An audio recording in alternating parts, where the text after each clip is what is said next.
Syrian refugees coming to America this year, 2016. Look at that. 12,486 Muslims, 68 Christians, 24 Yazidis. Following from that story, there's this.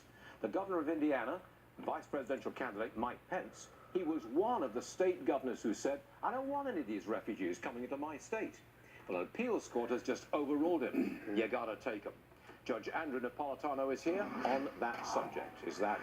How does that stack up constitutionally? It stacks up with perfect consistency to the federal judiciary's rulings on the Constitution, which is that the area of immigration and naturalization is a federal one, subject to congressional regulation. Now, the last time Congress wrote a regulation, we did not have the problems with Syrians coming in that we do today.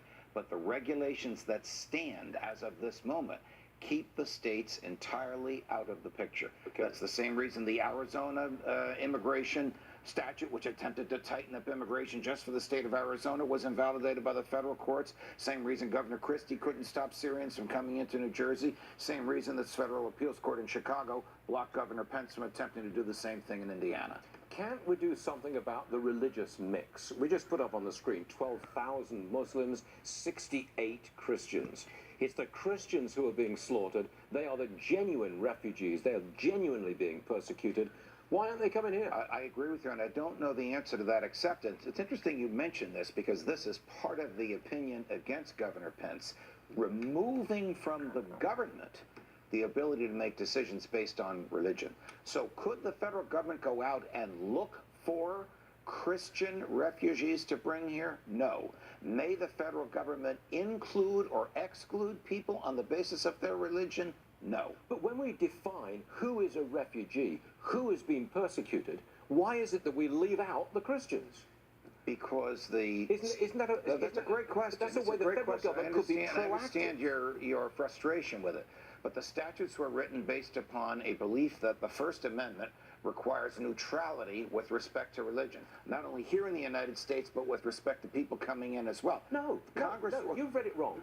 No, I haven't read it wrong. I have read it as Congress wrote it and as the courts have interpreted it, but perhaps the Brits would read it differently. Here's how I read it. We are entitled... You know, Forbes forgot the most prominent immigrant among us, who happens to be the anchor of this show. Yes, he did, but I'm not a billionaire yet, okay? We respect your privacy.